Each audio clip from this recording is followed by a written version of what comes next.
বাতাস, এই মুহূর্তে তাকে হিন্দুস্তানে নিয়ে যাও। বাতাস হিন্দুস্তানে নিয়ে গেল। কিছুক্ষণ পরে আজরাইল আলাইহিস সালাম সুলাইমান আলাইহিস সালামের রাজ দরবারে গেলেন। যাওয়ার পরে হযরতে সুলাইমান আলাইহিস সালাম জিজ্ঞেস করলেন, আজরাইল, বিষয়টা তো বুঝলাম না, আপনি ওই যুবকের দিকে তীক্ষ্ণ নজরে কি জন্য তাকাইছিলেন? হযরত আজরাইল আলাইহিস সালাম বলেন, হুজুর, আমি এই যুবকটার দিকে আশ্চর্য হয়ে তাকাইলাম এই জন্য, কিছু সময় পরে এই যুবকটা হিন্দুস্তানে তার মৃত্যু লেখা, সে হিন্দুস্তানে আমি তার জান কবজ করব, কিন্তু তখনও ফিলিস্তিনে হাজার হাজার মাইল দূরে আপনার রাজপ্রাসাদে যুবক বসে রয়েছে। আমার কাছে বড় আশ্চর্য লাগতে লাগলো, কি করে আমি যুবকের হিন্দুস্তানে জান কবজ করব, অথচ এখনো আপনার রাজ দরবারে বসে রয়েছে। আল্লাহর কুদরতের দিকে তাকাইয়া আমি আজরাইল চিন্তায় আশ্চর্য হয়ে যুবকের দিকে তীক্ষ্ণ নজরে তাকাইছিলাম। আল্লাহ নবী বললেন, রূহটা যখন মায়ের পেটের ভিতরে আমাদের বডির ভিতরে আল্লাহ ঢুকায় দেন, তখন প্রথম নাম্বার হায়াত আল্লাহ বলে দে, জিবরাইল, আমি আল্লাহর পক্ষ থেকে নির্ধারিত করে দাও কোথায় সে মারা যাবে। ওমা তাদরি নাফসুম বিআইয়ি আরদিন তামুত, কোন জায়গা, কোন স্থানে, কোন অবস্থায়, কোন সময় সে মারা যাবে, তুমি জিবরাইল এটা লিখিয়ে দাও। আজরাইল ডেকে বলল, হুজুর, আপনি বাতাসে হুকুম দিলেন তাকে সৌদি আরব থেকে, ফিলিস্তিন থেকে হিন্দুস্তানে পাঠাইতে।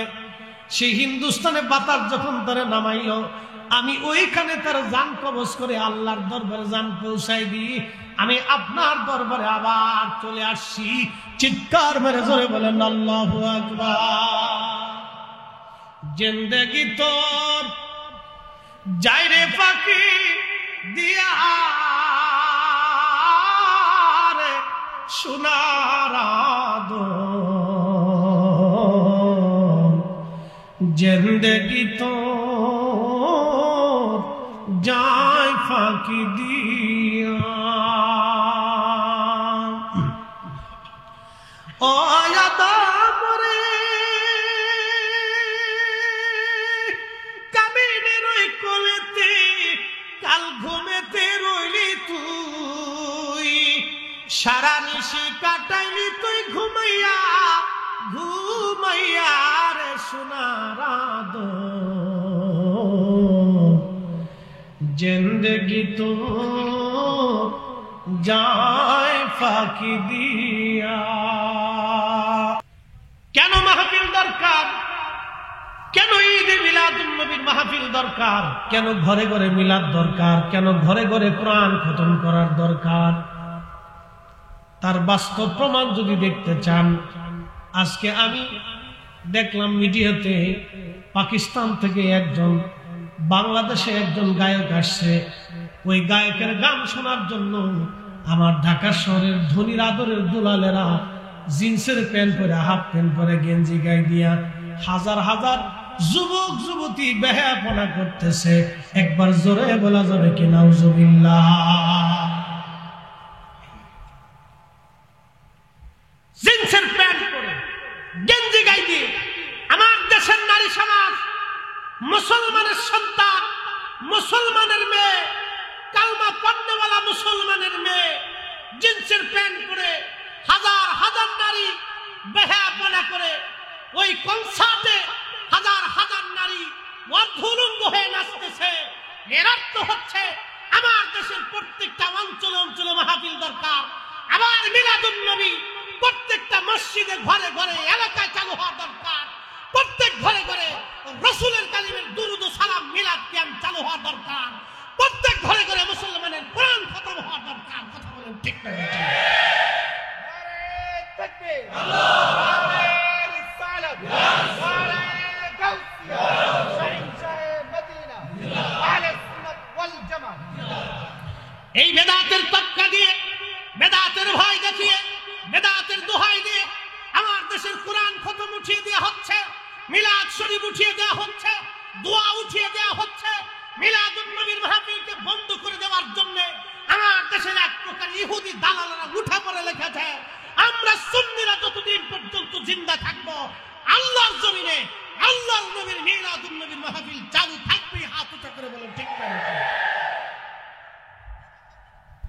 এই সমস্ত অপসংস্কৃতি আমার দেশে আপনি কল্পনা করতে পারবেন না। ধনীর আদরের দুলালগুলি, মেয়েগুলি অর্ধলঙ্গ হয়ে জিন্সের প্যান্ট পরে যেভাবে নাচতেছে, আপনার লজ্জা হবে যে এরা কি করে মা হয়। আপনার লজ্জা করবে যে এরা কি করে ভবিষ্যতে মা হবে। এই নারীর গর্ভ থেকে কি বাচ্চা জন্ম হবে? আগামীর প্রজন্ম, আগামীর বাংলাদেশ, আগামীর ইসলাম, আগামীর যুব সমাজ, আগামীর নারী সমাজ আমরা অন্ধকারে নিমজ্জিত হতে দিতে পারি না। এজন্যই ঘরে ঘরে রাসূল করিমের দুরুদ ও সালাম, মিলাদ মাহফিল, কোরআন তেলাওয়াত, দোয়া দুরুদ আমাদের প্রয়োজন। ঠিক না বেটে? এগুলি আমাদের দেশে বেদাতের দোহাই দিয়ে বন্ধ করে দেওয়ার জন্য একদম উঠে পড়ে লেগেছে। এগুলি ইহুদিদের চক্রান্ত।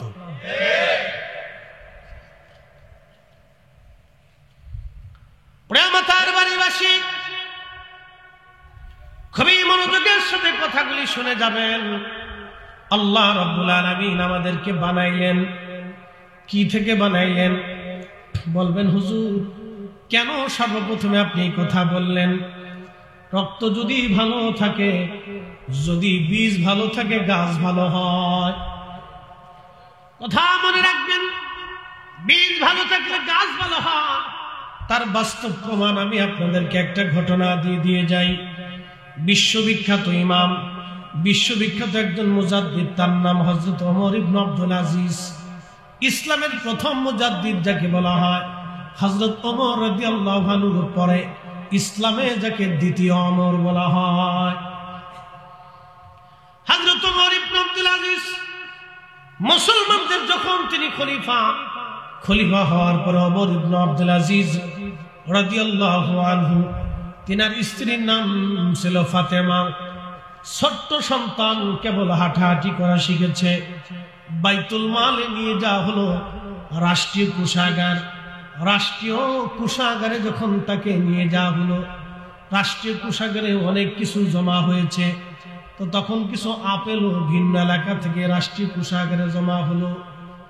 ওমর ইবনে আব্দুল আজিজের ছোট্ট ছেলেটা বাইতুল মালে যায় দৌড়াদৌড়ি করতে করতে ওই আপেল দেখে ছোট্ট ছেলেটা দৌড়ায় যাইয়া একটা আপেল হাতে নিয়ে মুখের মধ্য দিয়ে কামড় দিয়ে বাচ্চাটা খাওয়া শুরু করে দিল।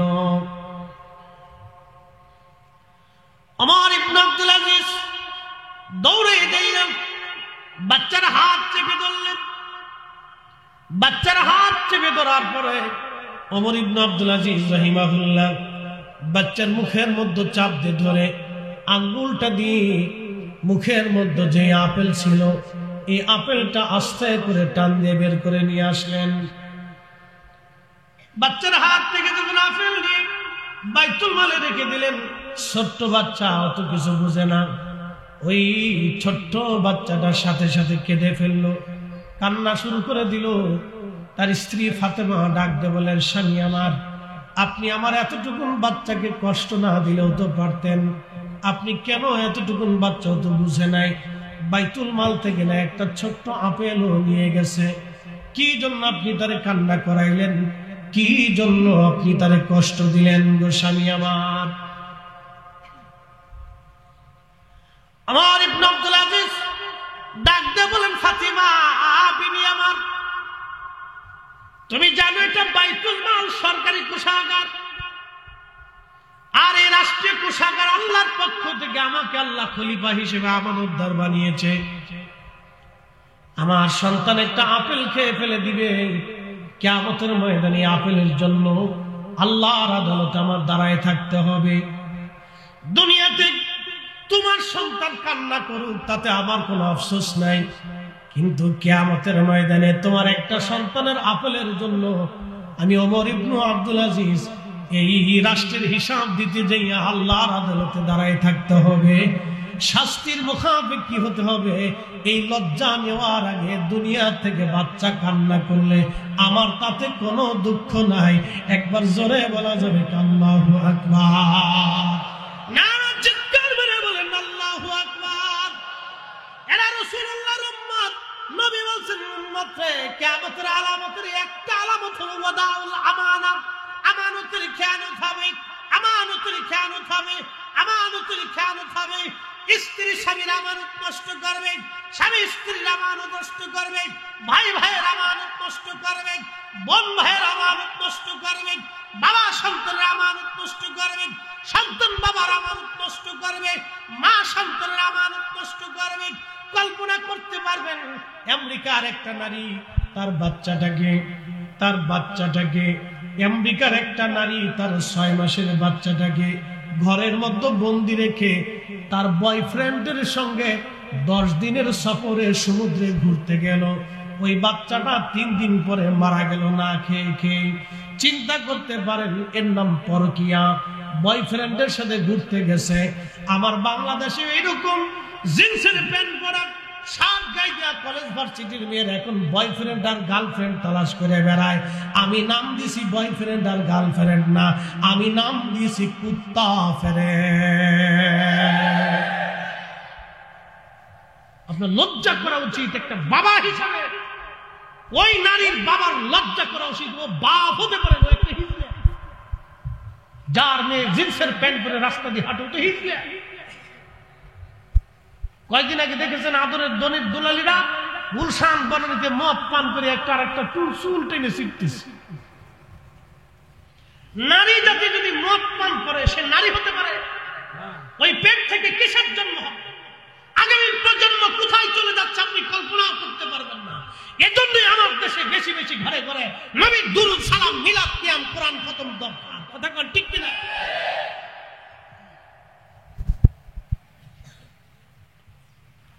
প্রিয় মুসলমান মাতার বাড়িবাসী,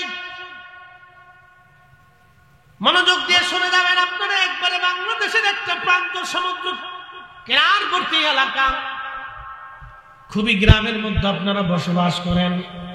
হয়তো এই সমস্ত অপসংস্কৃতি আপনাদের মেয়েদের গায়ে আসর কাটে নাই, কিন্তু ভবিষ্যতে কাটবে। আপনি যদি বাংলাদেশের প্রত্যেকটা পীরের দরবারে আসা যাওয়া বন্ধ করে দেন, সব পীরের দরবার বন্ধ করে দেন, সব মাহফিল বন্ধ করে দেন, সব ওয়াজ নসিহত বন্ধ করে দেন, মাত্র 5 বছর মিলাদ মাহফিল বন্ধ করে দেন, দোয়া বন্ধ করে দেন, মিলাদ কিয়াম বন্ধ করে দেন, কোরআন খতম বন্ধ করে দেন, এইগুলি যদি বন্ধ করে দেন, মাত্র 5 বছর সময় লাগবে। দেখবেন আমার দেশের নারীরা হাফ প্যান্ট পরে রাস্তা দিয়ে ঘুরে ঘুরে বেড়াচ্ছে। দেখবেন মেয়েরা হাফ প্যান্ট পরে রাস্তা দিয়ে ঘুরতেছে। কত নিকৃষ্টতা! আগামী প্রজন্ম বড় ভয়াবহতার ভিতরে আছে, কঠিন পরিস্থিতির ভিতরে আছে আগামী প্রজন্ম। এখনই আমাকে আপনাকে সচেতন হতে হবে। ইঁদুরের মতো বাচ্চা জন্ম দিয়ে ছেড়ে দিলে হবে না, ওটা মানুষ হলো কিনা দেখতে হবে। ইসলামী শিক্ষায় শিক্ষিত করতে হবে, রসুলের সুন্নতের আদলে থেকে মানুষ বানাইতে হবে, রসুলের কলিজা তার অন্তরে ঢুকাইতে হবে, নবী কি তাকে বুঝাইতে হবে, রসুল কি জন্য এসেছিলেন তাকে বুঝাইতে হবে, খাজা বাবা আজমির কি জন্য এসেছিলেন, শাহজালাল ইয়ামানি মুজাররিদি কেন এসেছিলেন, বদর শাহ আউলিয়া কেন এসেছিলেন, 12 আউলিয়া 360 আউলিয়া, খানজাহান আলী থেকে শুরু করে কুতুবউদ্দিন কাকি মুজাদ্দিদ আল হুসাইনি সরহিন্দি, খাজা বাকিবিল্লাহ, হযরত শেখ আব্দুল হক মুহাদ্দিস দেহলভী, শাহ ওয়ালিউল্লাহ মুহাদ্দিস দেহলভী, ইমাম আহলে সুন্নাত আলা হযরত আহমদ রাজা খান, ফাজিল বেরেলভী রাহমাতুল্লাহ আলাইহি, শাহেনশাহ শ্রীকোটি, এই সমস্ত আউলিয়া کرام জমিনে কেন এসেছিলেন এটা আমাকে বুঝতে হবে। তাদের দামনকে, তাদের পতাকাকে একবারে কামড় দিয়ে ধরতে হবে, মজবুত করে ধরতে হবে, যাতে আমাদের হাত থেকে এই পতাকা ছুটে না যায়। কথা বলেন ঠিক কিনা? না হলে অপসংস্কৃতি আমার দেশে ধেয়ে আসবে বিদ্যুৎ গতিতে, সিডরের মতো, ঠেকাইতে পারবে না। আপনার গা শিহরে উঠবে এই সমস্ত পরিস্থিতিগুলি দেখে। আমাদের নারী সমাজ আর যুবক সমাজ কত কঠিন ভয়াবহতার দিকে যাচ্ছে। 2 দিন আগে আমাকে এক ছেলে ফোন দিয়ে বললো, হুজুর আমি ট্রান্সজেন্ডার ছিলাম। বুঝতে পারছেন? সমকামিতার সদস্য ছিল। লা হাওলা ওয়ালা কুওয়াতা ইল্লা বিল্লাহ। সেই ছেলেটা আমাকে বলতেছে, হুজুর আপনার প্রত্যেকটা ওয়াজ আমার জীবন পরিবর্তন করে দিয়েছে। প্রত্যেক রাত্রিবেলা একটা করে আপনার আলোচনা শুনি, আমার জীবন চেঞ্জ করে ফেলেছি। সমকামিতা থেকে আমি বের হয়ে এসেছি, নিকৃষ্ট জাহান্নাম থেকে আমি দূরে সরে এসেছি। আমি এখন 5 ওয়াক্ত নামাজ পড়ি, বিয়ে করেছি, আমার একটা সন্তান হয়েছে। আমি সমকামিতার সদস্য ছিলাম, এখান থেকে ফিরে এসেছি। আপনি কল্পনা করতে পারবেন আমার দেশের যুবকরা সমকামিতা চলে গেছে। পুরুষে পুরুষে লেবাতাপ, পুরুষে পুরুষে বলৎকার, নারী নারী বলৎকার।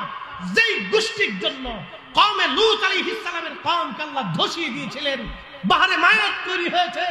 সেই বাহারে মায়াত এখনো আছে। যেই পৃথিবীর সমস্ত সমুদ্রের পানিগুলি নোনা, কিন্তু বাহারে মায়াতের পানি সমুদ্র থেকে 10 গুণ বেশি পরিমাণে নোনা। ওই পানির ভিতরে কোনো কীট পতঙ্গ জীব জানোয়ার বসবাস করতে পারে না, কোনো সৃষ্টি বাঁচতে পারে না।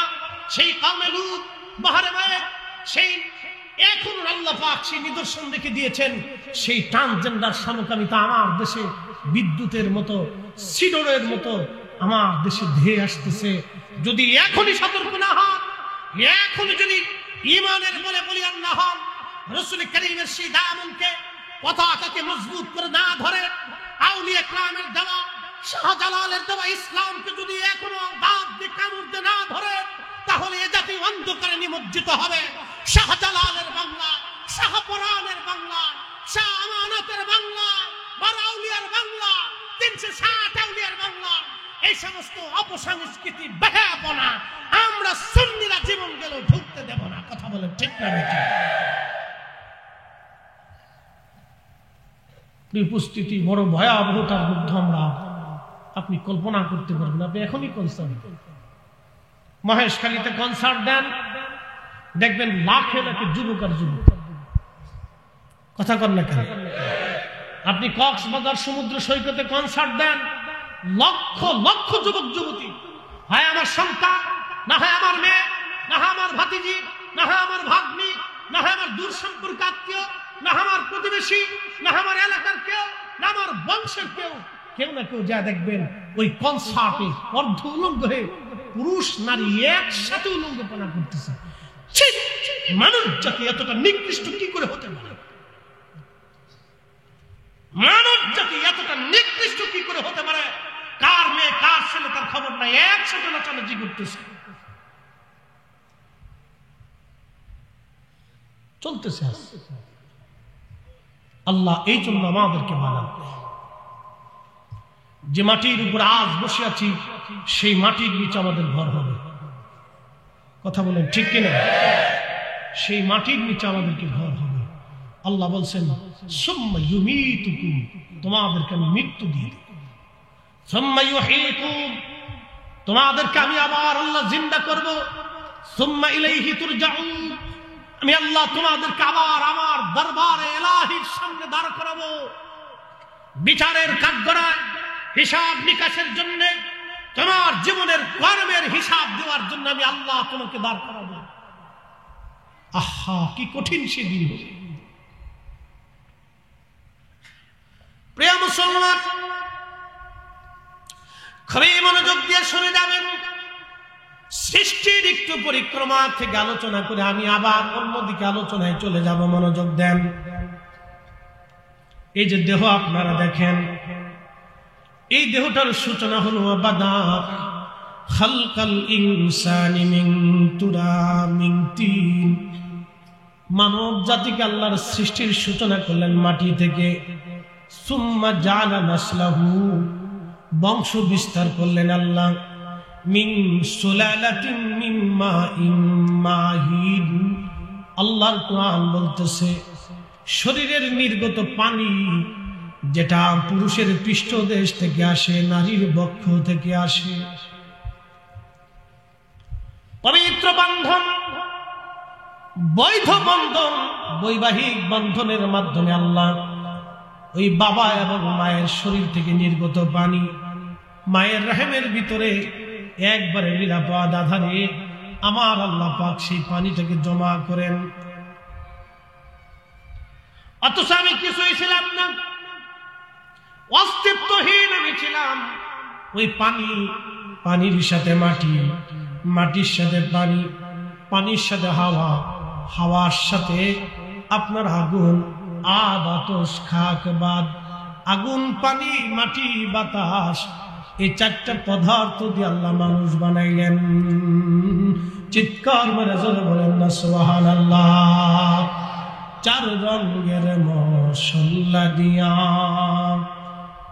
যে কইরাছে তোর গঠন, চার রঙের মশলা দিয়া, আগুন, পানি, মাটি, বাতাস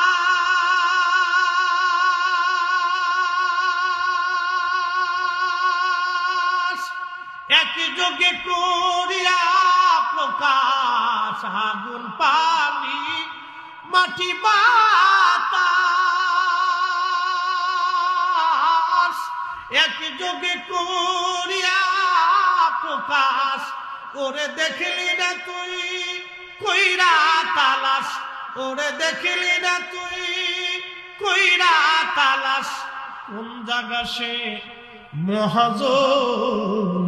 চার রঙের মশলা দিয়া, চার রঙের মশলা দিয়া যে কইরাছে তোর গঠন, চার রঙের মশলা দিয়া।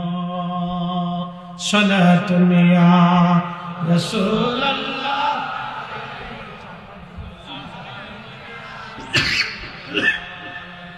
সালাতুন ইয়া রাসূলুল্লাহ, সালামুন ইয়া হাবিব। বন্ধুগণ আমার, ওই পানিটা আল্লাহ রাব্বুল আলামিন মায়ের রেহেমের ভিতরে নিয়ে আসেন।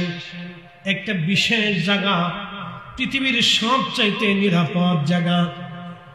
আপনাদের কাছে বুঝাই দিয়ে যায়, স্বামী স্ত্রী যারা হয়েছেন, শরম লজ্জা করার কিছু নাই। ইচ্ছা তো অনেকের সন্তান জন্ম হবে, মিন সুলালাতিন মিন মাইন মাহিন সুম্মা জালা নাসলাহু, বংশ বিস্তার হবে আপনার। কারণ কোন নারী এবং পুরুষের বিয়ে হয়ে যাওয়ার পরে দেখবেন অটোমেটিক মন চেঞ্জ হয়ে যায়। ওই নারী বাচ্চা নেওয়ার জন্য পাগল হয়ে যায়, ওই পুরুষটাও বাচ্চার জন্য পাগল হয়ে যায়। এই অন্তরে মহব্বত যিনি তৈরি করে দেন, একবার বলেন তো সেই মালিকের নাম কি? এখন বাচ্চা তো নেবেন, আপনি কেমনে নেবেন, কখন নেবেন, কোন অবস্থায় নেবেন, কোন হালতে নেবেন, এই বিষয়টা যদি আপনি বুঝতে পারেন এবং আমল যদি আপনি করতে পারেন, তাহলে আপনার বাচ্চা মেধাবী হবে, আপনার সন্তান আমলদার হবে, আপনার সন্তানটা পরহেজগার হবে, আপনার সন্তান আল্লাহওয়ালা হবে। এই মাসালাটা বুঝে যাওয়াটা জরুরি। আমাদের বাড়িবাসী মা বোনেরা শুনিয়া যান, বেহাপনা, বেপর্দা, জানা, নাপাকি, হারামি, শারাবি, খারাবি থেকে ভালো কিছু আশা করা যায় না। আল্লাহু আকবার, ভালো কিছু আশা করা যায় না। এরপরে আল্লাহ রাব্বুল আলামিন বললেন, বান্দারে তুমি শোনো, আমি রাব্বুল আলামিন সুম্মা জাআলনাহু নুতফাতান ফি করারিম মাকিন।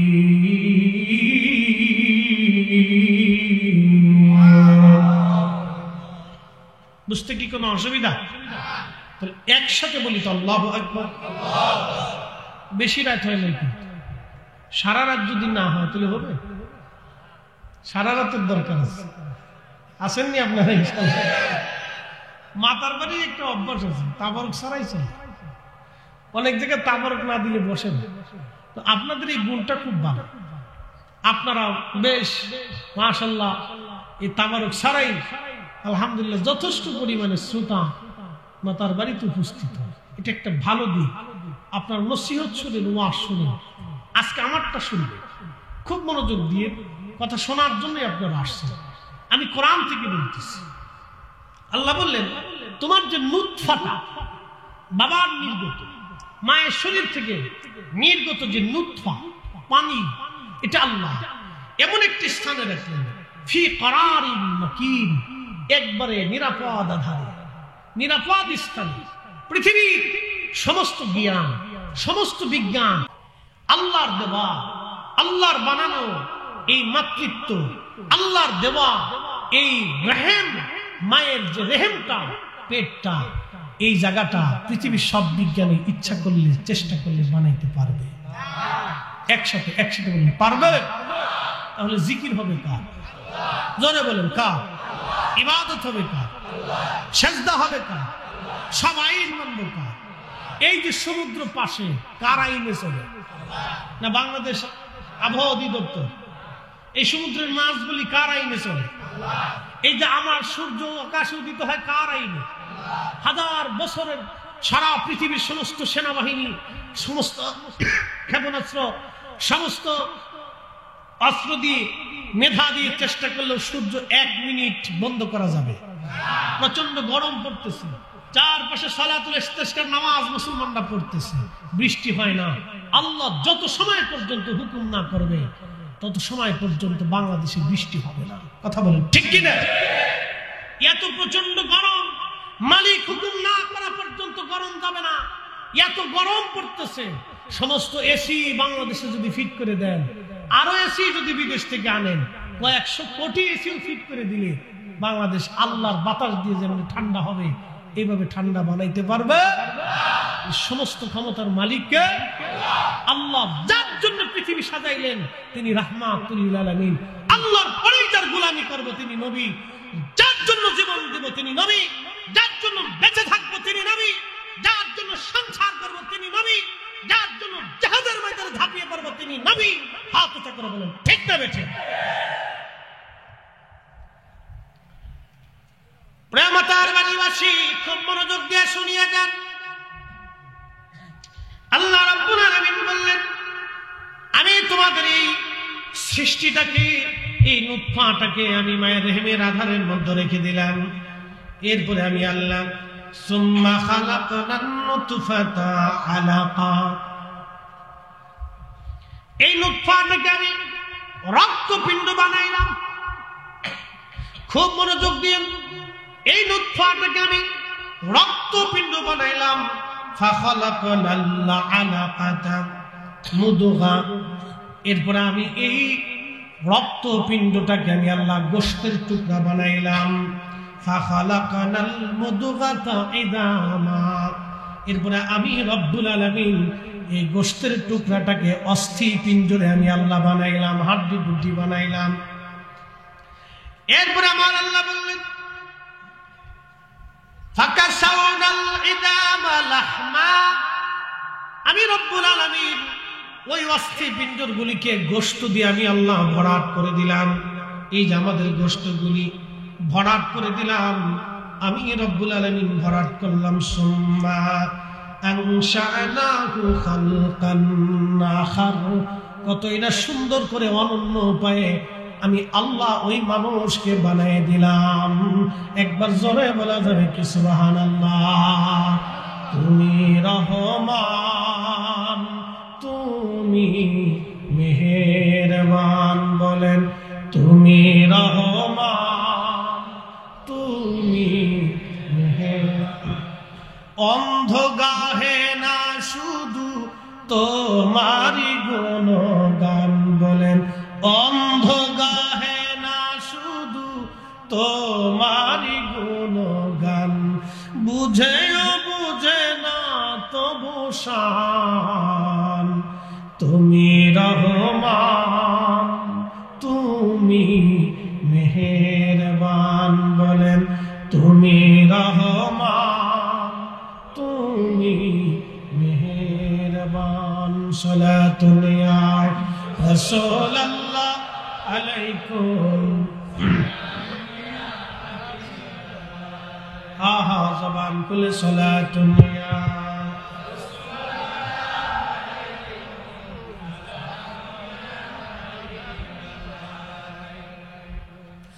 মাতার বাড়িবাসী, আমার নবীজি বলেন উম্মত রে, মায়ের রেহেমের ভিতরে যখন ওই প্রথম পানিটুকু আল্লাহ দিয়ে দেন, 40 দিন পর্যন্ত আল্লাহ ওই পানিটাকে মায়ের রেহেমের ভিতরে রিফাইন করতে থাকেন। 40 দিন পরে ওই পানিটুকু আল্লাহ রাব্বুল আলামিন রক্তপিণ্ড বানায় দেন। ওই রক্তপিণ্ড আরো 40 দিন পর্যন্ত আমার আল্লাহ মায়ের রেহেমের মধ্যে আমার রব্বুল আলামিন ওই রক্তপিণ্ডটাকে আমার আল্লাহ রিফাইন করতে থাকেন। এরপরে আল্লাহ বললেন 40 দিন পরে ওই রক্তখণ্ডটাকে আমার আল্লাহ গোশত অস্থিপুঞ্জ বানায় দেন। এই যে আমাদের বডি দেখেন, বাকি 40 দিন পরে ওটাকে রিফাইন করতে করতে এটা অস্থিপিণ্ড হয়ে যায়। 3 মাস 4 মাস পরে যখন 120 দিন পার হয়ে যায়, তখন আমার আল্লাহ রাব্বুল আলামিন রুহের জগৎ থেকে আমাদের যে রুহুর ইঞ্জিনটা, এই ইঞ্জিনটা আমার আল্লাহ জিবরাইলের মাধ্যমে মায়ের পেটের ভিতরে আমার আল্লাহ ফুঁকায় দেয়। চিৎকার মেরে জোরে বলেন আল্লাহু আকবার। খাসার ভিতর চিন পাখি কেমনে আসে যায়, আজ পর্যন্ত ভিতরে কে তার দেখা গেল না, চিনা গেল না। রুহু কি আজ পর্যন্ত আপনি দেখেন নাই, চিনেন নাই। আল্লাহ বলেন ওয়ায়াসআলুনাকা আনির রূহি কুলির রূহু মিন আমরি রাব্বি। আমার আল্লাহ ডাক দিলেন, বান্দা হাবিব বন্ধু আমার, আমার বান্দারা মুশরিকরা কাফেররা আপনাকে জিজ্ঞেস করে রূহ কি জিনিস, আপনি বলে দেন কুলির রূহু মিন আমরি রাব্বি, এই রূহটা আমি আল্লাহর হুকুম, এই রূহ আমি আল্লাহর হুকুম। শুনিয়া যান মাতার বাড়িবাসী, এই রূহটা যখন আল্লাহ 4 মাস সময়ে 120 দিন বয়সে মায়ের রেহেমের ভিতরে আল্লাহ দিয়ে দিলেন, যখন আসলো কেউ জানলো না। এই রূহটা নিয়ে আপনি দুনিয়াতে আসলেন, কিন্তু যখন রূহটা দেওয়া হয় আল্লাহ বলেন জিবরাইল রে, 4টা জিনিস আমার বান্দার জন্য তুমি নির্ধারিত করে দাও আমি আল্লাহর পক্ষ থেকে। 1 নম্বর হায়াত, আমারে বান্দা কতদিন পর্যন্ত দুনিয়াতে বেঁচে থাকবে।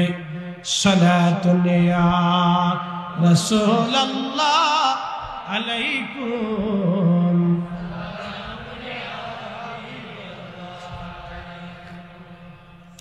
সালাতুন ইয়া রাসূলুল্লাহ আলাইকুম।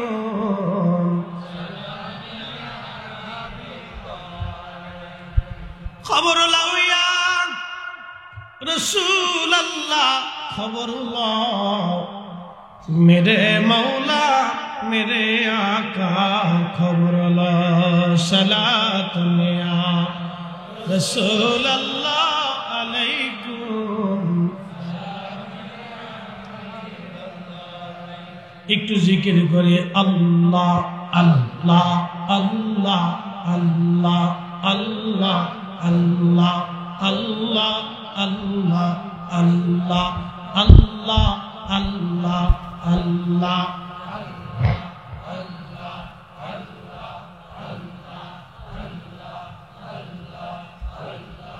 আল্লাহ তোমার লীলা খেলা কেউ বোঝে কেউ বোঝে না।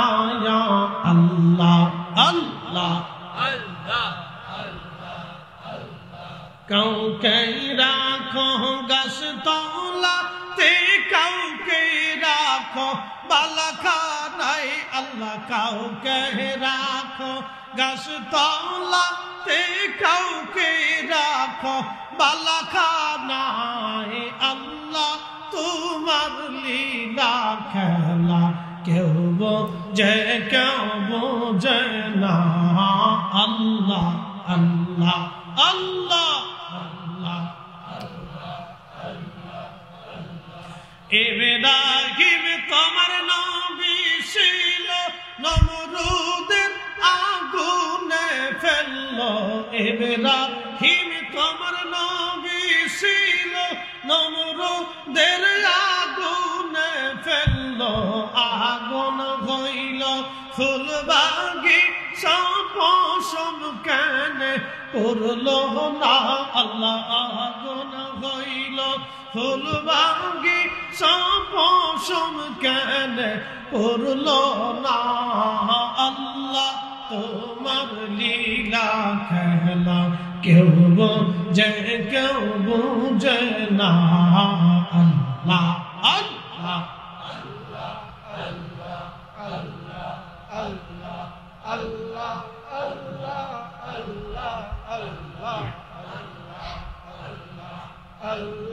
কাউকে রাখো গাছ তলাতে, কাউকে রাখো বালাখানায় আল্লাহ, কাউকে রাখো গাছ তলাতে, কাউকে রাখো বালাখানায় আল্লাহ, তোমার লীলা খেলা কেউ বোঝে কেউ বুঝে না আল্লাহ আল্লাহ আল্লাহ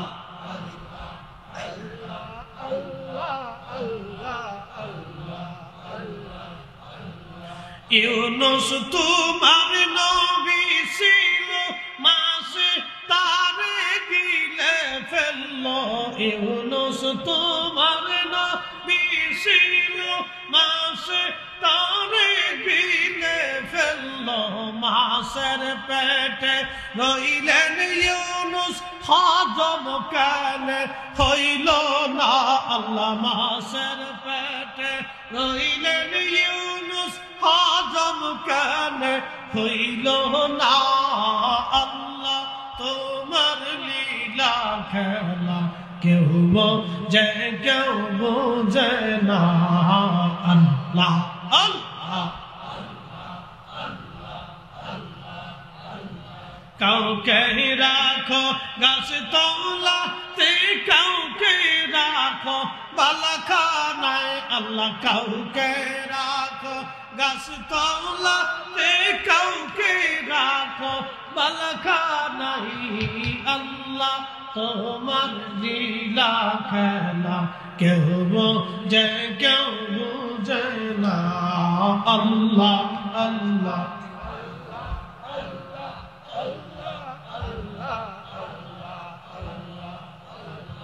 मूसा तुम्हारे नबी ছিল, তোর পাহাড়ে সওয়াল করলো, मूसा তোমার নবী ছিল, তোর পাহাড়ে সওয়াল করলো, পাহাড় পুইরা সুরমা হইল, मूसा কেন পুরলো না আল্লাহ, পাহাড় পুইরা সুরমা হইল, मूसा কেন করলো না আল্লাহ, তোমার লীলা খেলা কেউ বোঝে কেউ বুঝে না আল্লাহ আল্লাহ আল্লাহ আল্লাহ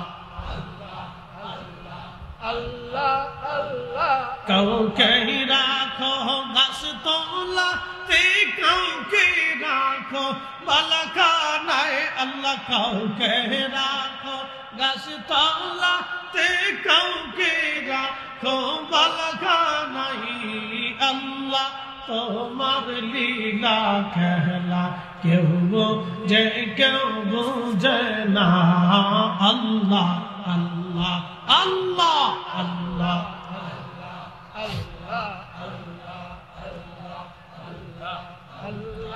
লা ইলাহা ইল্লাল্লাহু মুহাম্মাদুর রাসূলুল্লাহ সাল্লাল্লাহু আলাইহি ওয়াসাল্লাম।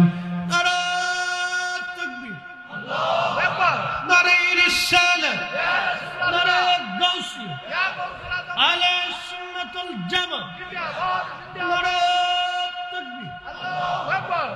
রাত বেশি থেকে কি দুর্বল লাগতেছে? বন্ধু আমার, চারটি জিনিস খুব মনোযোগ দিয়ে শুনে যাবেন।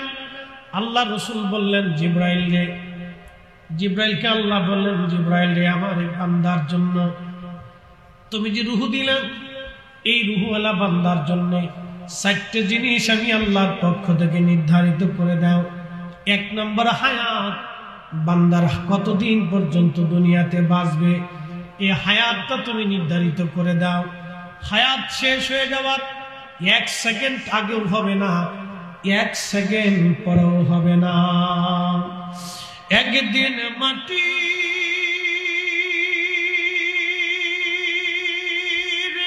ভিতরে হবে ঘরে, মনামা কেন বান্ধ দালান ঘর, মনামার কেন বান্ধ দালান ঘর। ওয়ালাই ইউআখিরুল্লাহু নাফসান ইযা জাআ আজালুহা।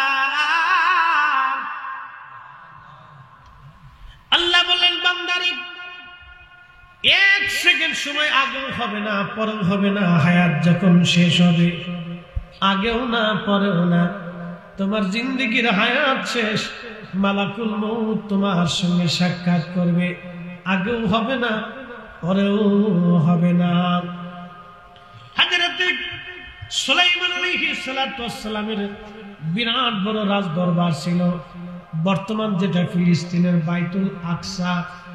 এই বাইতুল আকসা মসজিদ সর্বপ্রথম যিনি নির্মাণ করেছিলেন তিনি হযরত ইয়াকুব আলাইহিস সালাম, হযরত ইব্রাহিম আলাইহিস সালামের নাতি।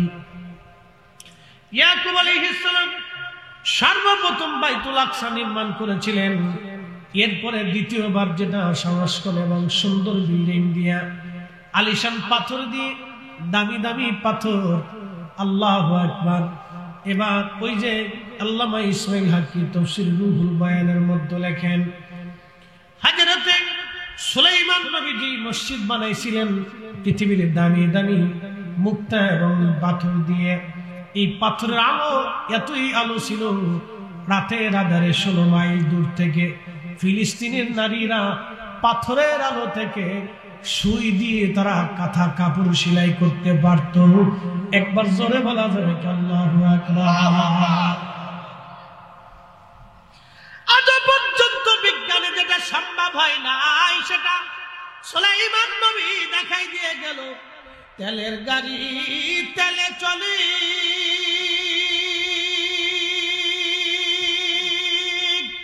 হাওয়ার গাড়ি হাওয়ায় উড়ে, বিনা তেলে চালায় গাড়ি নবী সুলাইমান। আমরা সেই মুসলমান, আমরা সেই মুসলমান। কথা বলেন ঠিক কিনা? হযরত সুলাইমান আলাইহিস সালাতু ওয়াস সালাম রাজপ্রাসাদের মধ্যে বসে আছেন তিনি। তখন এক যুবক বসে আছে রাজ দরবারে। আজরাইল মালাকুল মউত সুলাইমান আলাইহিস সালামের দরবারে মাঝে মধ্যে আসা যাওয়া করত। আল্লামা ইমাম আহমদ ইবনে হাম্বল কিতাবুজ জুহুদের মধ্যে তিনি লিখতেছেন, ওই যুবক বসে রইছে। এমন সময় হযরত সুলাইমান আলাইহিস সালাতু ওয়াস সালাম দেখে আজরাইল ওই যুবকের দিকে তীক্ষ্ণ নজরে তাকায় রইছে। আজরাইল একেবারে তীক্ষ্ণ নজর, দীর্ঘ সময় তীক্ষ্ণ নজরে তাকানোর পরে আজরাইল চলে গেলেন। চলে যাওয়ার পরে ছেলেটা বলতেছে, হুজুর আপনি দয়া করে এই মুহূর্তেই আমাকে আপনি নিয়ে যান, সুদূর ভারতে হিন্দুস্তানে আপনি আমারে নিয়ে যান। এই মুহূর্তে আপনি আমার হিন্দুস্তানে নিয়ে যান, আমার হিন্দুস্তানে নামায় দিয়ে আসেন। চিন্তা করেন, বর্তমান যেটা ক্ষেপণাস্ত্র, ইরান একটা ক্ষেপণাস্ত্র বানাইছে, যে ক্ষেপণাস্ত্রটা ঘন্টায় 2000 কিলোমিটার বেগে চলে যায়। ইসরায়েল এই জন্য ডরাইতেছে। দেখেন 4-5টা মারার পরে ইসরায়েল আর মারতে সাহস পায় নাই। ইসরায়েলও ডরাই ফেলছে, আর আমেরিকাও একটু ভয় ভয় পাইছে, আর সৌদির রাজা বাচ্চা, মধ্যপ্রাচ্যের জর্দানের রাজা, আর আরব আমিরাতের রাজা, তারা ইসরায়েলের পক্ষ নিয়েছে তলে তলে। এই সবকটাই মুসলমানের জাতীয় বেঈমান। ওদের দেশের মৌলবীরা আপনার দেশে আইসা তারাবির নামাজে 8 রাকাত বানানোর জন্য উঠে পড়ে লাগছে।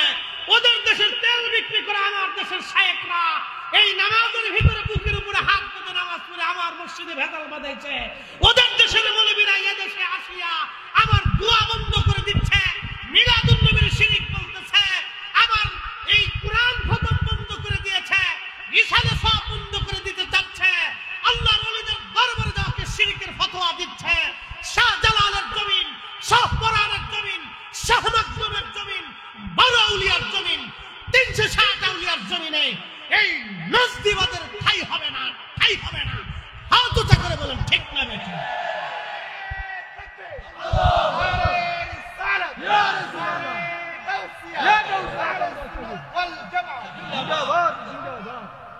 আপনাদের বুঝতে কোনো অসুবিধা না? ফিলিস্তিনের বাচ্চারা 75 বছর ধরে তারা ইসরায়েলের কাছে মাথা নত করে নাই। আজও গাজার মুসলমান নির্বিচারে শহীদ হয়েছে, 40,000-এর উপরে মুসলমান শহীদ হয়েছে, 80,000-এর উপরে মুসলমান আহত হয়েছে, অনেকের মা মরে গেছেন, পরিবার শেষ হয়ে গেছে, পরিবারের সদস্যরা শেষ হয়ে গেছে, ছোট্ট বাচ্চা এতিম হয়ে গেছে। তারপর বাচ্চাকে যদি জিজ্ঞেস করা হয় কেমন আছে, বলে আলহামদুলিল্লাহ। বাচ্চা বলে হাসবুনাল্লাহু নি'মাল ওয়াকিল, নি'মাল মাওলা নি'মান নাসির। সৌদি আরবের রাজা বাচ্চারা, আমির উমরারা যারা 30টা 32টা বউ বিয়ে করে আলিশান আরাম করে খালি নেশা করে বেড়াচ্ছে, ওদের শেখা উচিত ফিলিস্তিনের বাচ্চা থেকে ঈমান নেওয়া উচিত, ফিলিস্তিনের মা থেকে ওদের মায়েদের ঈমান নেওয়া উচিত, ফিলিস্তিনের ছোট্ট মুজাহিদ থেকে ওদেরকে জিহাদ শেখা উচিত, ফিলিস্তিনের ছোট্ট বাচ্চা থেকে ওদেরকে ঈমানি তেজভক্ত হওয়া উচিত। এর অর্থই হচ্ছে ফিলিস্তিনের একটা ছোট্ট বাচ্চার জুতার ওজনের সমান সৌদির মধ্যপ্রাচ্যের রাজা বাচ্চারা হতে পারে না। আপনারা আমাদেরকে খালি বেদাতি বেদাতি বলে চিৎকার করেন না? হ্যাঁ, এদেশে কাদেরিয়া, চিশতিয়া, নকশবন্দিয়া, সোহরাওয়ার্দী, নিজামি, ওসমানিয়া, ওয়াইসি, এই সমস্ত তরিকা যদি না আসতো, পীর মাশায়েখ না আসলে দেশে ইসলামের অস্তিত্বই খুঁজে পাওয়া যাইত না, কালেমার আযানের অস্তিত্ব খুঁজে পাওয়া যেত না। আপনি যান, এখনো ভারতে বহু মুসলমান নির্যাতিত হয়, বহু পৃথিবীর বহু স্থানে মুসলিমরা নির্যাতিত হয়, চীনের মুসলিমরা নির্যাতিত হয়, কাশ্মীরে মুসলিম নির্যাতিত হয়, রাশিয়া মুসলিম নির্যাতিত হয়, আমেরিকা মুসলিম নির্যাতিত হয়, ইউরোপে বহু দেশ আছে আযান পর্যন্ত দিতে দেয় না, নাগরিক ব্যক্তি অধিকার পর্যন্ত হরণ করে নিয়েছে। আপনি এখনো যান, বহু জায়গায় আযান পর্যন্ত হয় না। আমার দেশে নির্দ্বিধায় আমরা আযান দেই, এটা মুসলিম হয়েছে আউলিয়া কেরামের বদৌলতে। অতএব আউলিয়া কেরামের দেওয়া শিক্ষা দীক্ষা এ দেশে চলবে। কথা বলেন ঠিক না? শাইখে ইসরায়েলি আমার দেশে এসে তারাবির নামাজ কমানোর জন্য। মাঝে মধ্যে আমরা একটা গল্প বলি, এক বেটা প্যান্ট কিনছে তো 2 ইঞ্চি লম্বা, তো স্ত্রীকে ডাক দিয়ে বলেন, বিবি সাহেব, এই প্যান্ট তো 2 ইঞ্চি লম্বা হয়ে গেছে, তুমি একটু কাইটে কমাই রাখো, কালকে অফিসে যেতে। তো বেচারা চিন্তা করলো, বিবি সাহেবকে বলছি মনে নাও থাকতে পারো, কাজের ব্যস্ততা নাতিনত করে এসেই বড় মেয়েকে ডাক দেখে, মা তুমি 2 ইঞ্চি কেটে রেখো। চিন্তা করলো মনে নাও থাকতে পারো, 2 ইঞ্চি লম্বা হয়ে গেছে, বিরাট বিপদ। মেজো মেয়েকে বলছে, মা তুমি 2 ইঞ্চি কেটে কমে রেখো। সেজো মেয়েকে বলছে, মা তুই 2 ইঞ্চি কাটিস। সবাই বলছিলাম মনে নাও থাকতে পারে, তুমি কিন্তু 2 ইঞ্চি কেটে রেখো। রাত ধরে সবাই 2 ইঞ্চি করে কাটছে। সকালবেলা বেটা ফুল প্যান্ট পরবা যায়, হাফ প্যান্ট হয়ে গেছে। তো নজদিবাদ ইসলামটারে কাটতে কাটতে ওরা হাফ প্যান্ট বানানোর বুদ্ধি করছে। আমরা এটা হতে দিতে পারি না। আপনাকে বুঝে যেতে হবে মাতার বাড়িবাসী, আমার দেশের কেন যুবতীরা আজকে ফুল প্যান্ট পরে। কি কথা কন না কেন? 2 দিন আগে দেখলাম সিলেটের মসজিদের ভিতরে ফুটবল খেলতেছে, জুতা দিয়ে বাইরে গিয়া এদেশ থেকে ইহুদিবাদের বীজকে উঠাই দিতে হবে। কথা কন না কেন? হাত উঁচা করে বলে, এই না হাত উঁচা করে বলে, জোরে বলে আল্লাহর ঘরের মসজিদে যারা ফুটবল খেলে, টেলিভিশন দেখতে চাই, লামাজহাবির দল, জুতা দিয়ে পাইলে ওদেরকে মসজিদ থেকে এলাকা ছাড়া করা উচিত। কথা বলেন ঠিক কি? মুসলমান কি করতে চায়? কল্পনা করতে পারবেন কত দূর পর্যন্ত অগ্রসর হচ্ছে? আর আমরা যখন এই কথাগুলি উচ্চ বাচ্চা বলি, তখন ওরা বলে মাজার পূজারি, পীর পূজারি, বেদাতি, মাজার পূজারি, পীর পূজারি, বেদাতি, মাজার পূজারি, পীর পূজারি, বেদাতি। পাইছে তিনটে শব্দ। কি কথা কর না? তিনটে শব্দ হচ্ছে মাজার পূজারি, পীর পূজারি, বেদাতি। আরে বেটা, এদেশে কাদিরিয়া, চিশতিয়া, নাশবন্দিয়া, মুজাদ্দিদিয়া, সোহরাওয়ার্দিয়া, ওসমানিয়া, নিজামিয়া, সিলসিলা, তরিকা, পীর, মাসেদ, এরা যদি না থাকতো ইসলাম কি এদেশের জমিনের মানুষ চিন্তাই করতে পারতো না। অতএব আউলিয়া কেরামের দেওয়া দীক্ষা ইসলামে দেশে চলবে, ঠিক কিনা?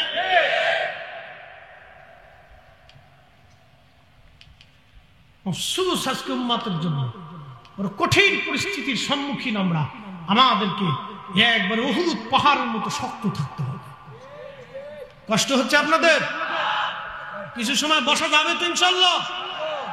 একসাথে বলি তো আল্লাহু আকবার।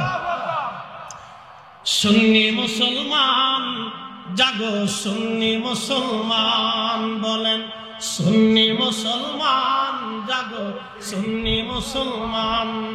ময়দানেতে প্রমাণ হবে, ময়দানেতে প্রমাণ হবে আসেনি ঈমান। সুন্নি মুসলমান জাগো, সুন্নি মুসলমান, সুন্নি মুসলমান জাগো, সুন্নি মুসলমান। আমরা হলাম নবীর সেনা, ভয় করি না বুলেট বোমা, ঠিক কিনা? হাত উঁচু করে বলেন ঠিক কিনা?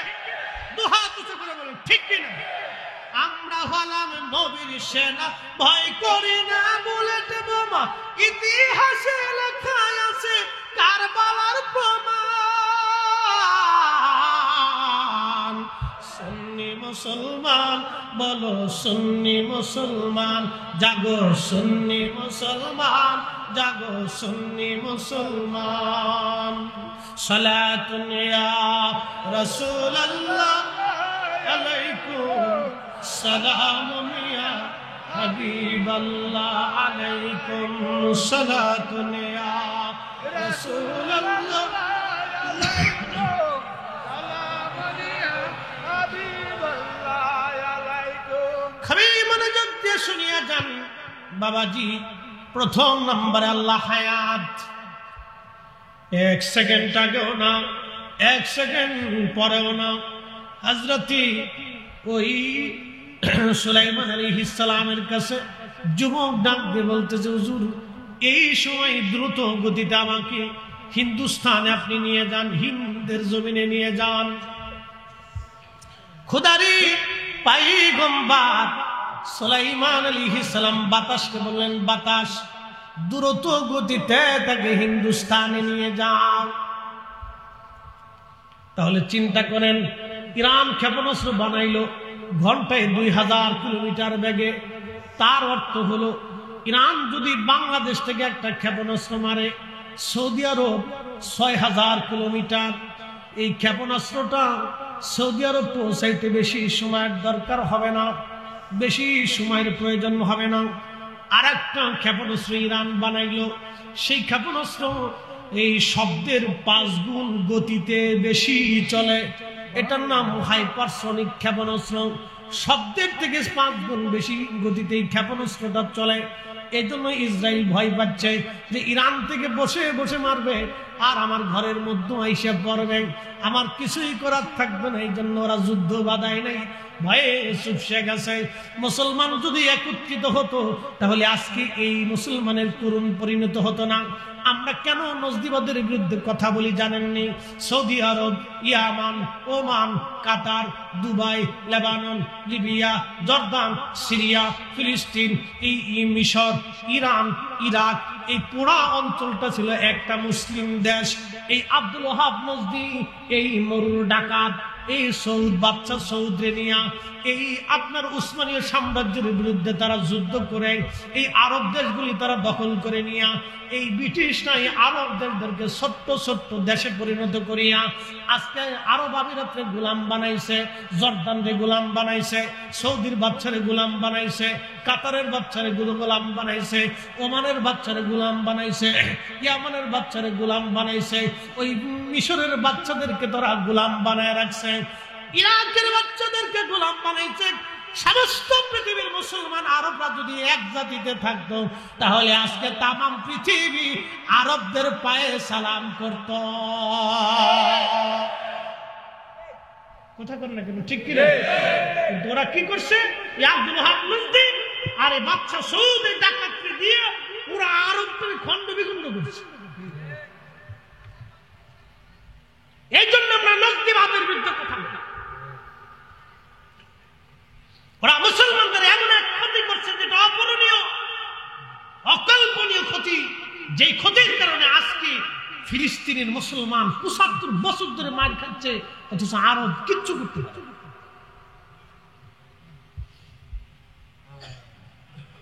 আর ওরা আসছে আমার দেশে ইমাম শিখানো। কি আশ্চর্য!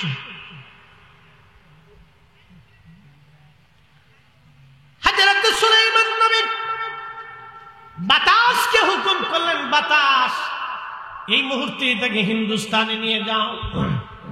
বাতাস হিন্দুস্তানে নিয়ে গেল। কিছুক্ষণ পরে আজরাইল আলাইহিস সালাম সুলাইমান আলাইহিস সালামের রাজ দরবারে গেলেন। যাওয়ার পরে হযরতে সুলাইমান আলাইহিস সালাম জিজ্ঞেস করলেন, আজরাইল বিষয়টা তো বুঝলাম না, আপনি ওই যুবকের দিকে তীক্ষ্ণ নজরে কি জন্য তাকাইছিলেন? হযরত আজরাইল আলাইহিস সালাম বলেন, হুজুর আমি এই যুবকটার দিকে আশ্চর্য হয়ে তাকাইলাম এই জন্য, কিছু সময় পরে এই যুবকটা হিন্দুস্তানে তার মৃত্যু লেখা, সে হিন্দুস্তানে আমি তার জান কবজ করব, কিন্তু তখনও ফিলিস্তিনে হাজার হাজার মাইল দূরে আপনার রাজপ্রাসাদে যুবক বসে রয়েছে। আমার কাছে বড় আশ্চর্য লাগতে লাগলো, কি করে আমি যুবকের হিন্দুস্তানে জান কবজ করব, অথচ এখনো আপনার রাজ দরবারে বসে রয়েছে।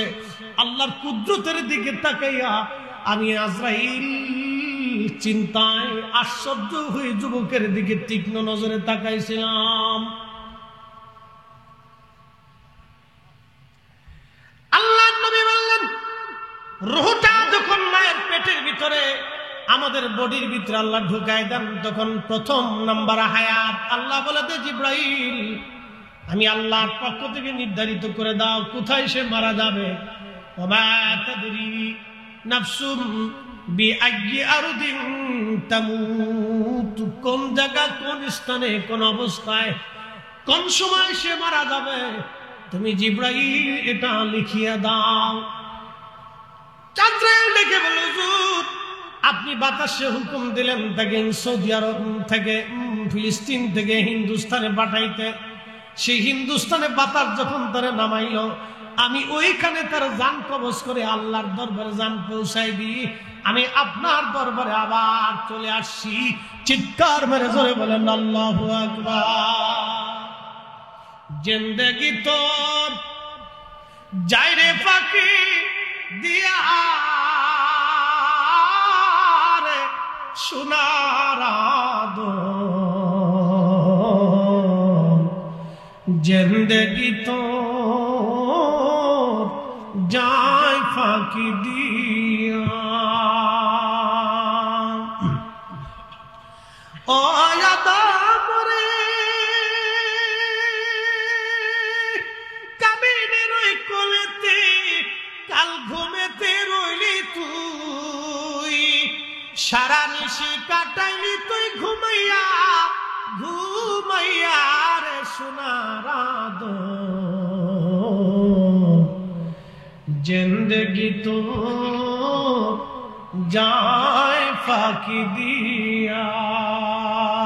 আল্লাহুম্মা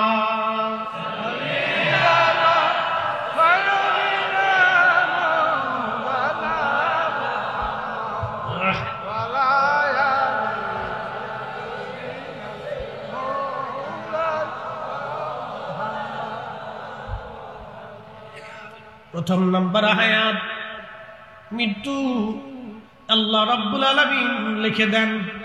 2 নাম্বার রিজিক, কি পরিমাণে আপনার রিজিক হবে, কি পরিমাণে অর্থ হবে, কি পরিমাণে আপনি খাবেন। বাংলাদেশে দেখবেন হাজার হাজার কোটি কোটি টাকার মালিক যারা আমাদের রাষ্ট্রীয় সম্পদ চুরি করে নিয়ে সুইস ব্যাংকে পাঠায় দেয়, বেগম পাড়া বাড়ি বানায়, ওদের নসিবে খাওয়ান জুটে না। ওরা বতনসর মুড়ি, 2 ডোক বাইরা, ছেলেও বোতল সার মুড়িদ, মাইয়াও বোতল সার মুড়িদ, বউ বোতল সার মুড়িদ, ও নিজেও বোতল সার মুড়িদ। বউ চলে যায় আরেক বেটার সাথে নাচতে, মাইয়া চলে যায় আরেক বেটা যুবকের সাথে নাচতে, পোলা চলে যায় আরেক বেটির সাথে নাচতে, নিজে চলে যায় আরেক বেটির সাথে নাচতে। চরিত্রের কোনো আগাগোড়া মাথা ছাতা নাই।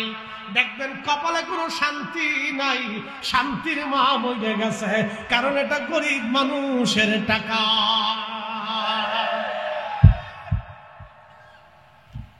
শান্তির মাসে বোতল গাই আছে, বাপে ফুলারে বিয়াই ভালো আছে, স্বামী আইয়ে বউরে মা কেমন আছে, সব বোতল সব কয়দিন আগে গুলশানে দেখে বেডিরা সুলসিরাসিরি করতেছে, বোতল খেয়েছে, লাল পানি খেয়ে আর হুশ নেই। নারী জাতির যুবতী লাল পানি খাচ্ছে। এরকম সন্তান বেঁচে থাকার চাইতে, এইরকম সন্তান পালার চাইতে 2-4টা কুত্তা পালাবা। শিল, কুত্তা, গরু, ছাগল, হাঁস, মুরগি, ভেড়া, বকরি এগুলো খাওয়াই যাবেন, পেলে যাবেন, জাতির উপকার হবে। 2-4টা কুত্তা পাললে অন্তত এলাকা পাহারা দিতে পারবে। কিছু না হলো দেশের মানুষের মুরগি তো হাঁস শিল থেকে বাঁচতে পারে। কি কথা খারাপ গেছে ভাই? আহা, বড় আফসোস এই উম্মতের জন্য।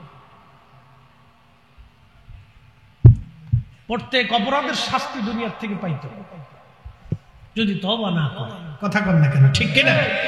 কষ্ট হচ্ছে আপনাদের? চলবে সারা রাত্র আছেন তো? কিরে নূর আসেননি নাকি বলাবি আগে থাকি? মাশাআল্লাহ।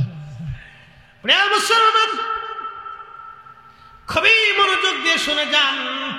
2 নাম্বার হলো রিজিক। আল্লাহর কোরআন বলল তারজুকু মান তাশাউ বিগাইরি হিসাব।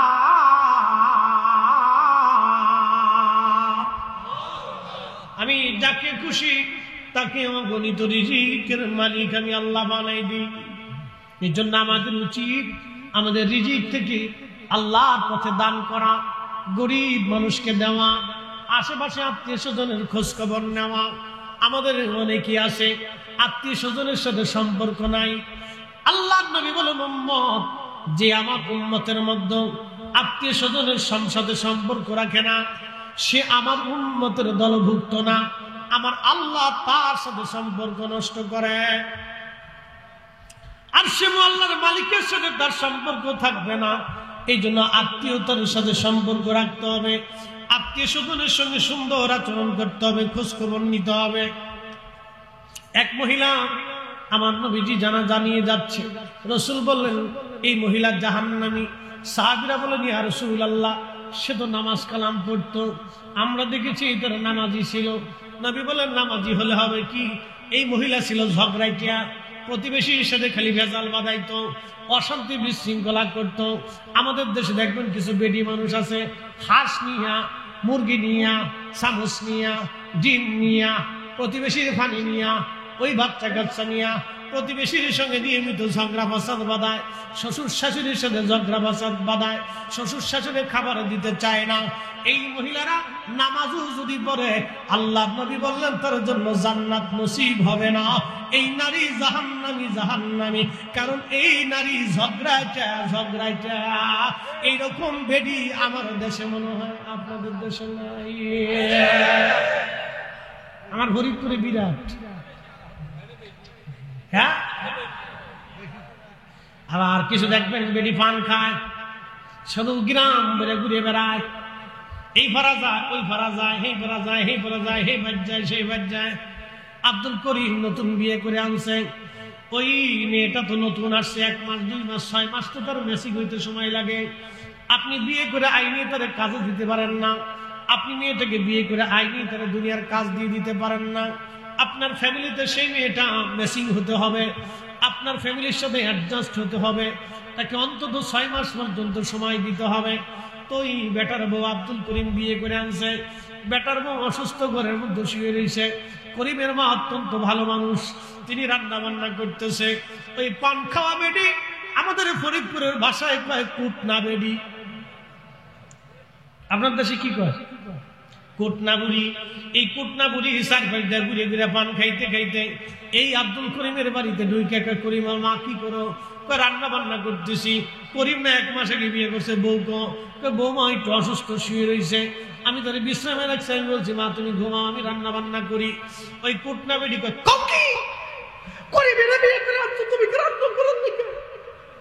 দেখছেন মার চাইতে মাসির দরদ দিছি, কি কথা কর না কেন? করিমের মারে একটু ফিন মেরে দিছি না, বেডি মানুষ একটু ফিনে কাবু হয়ে যায় বেশি।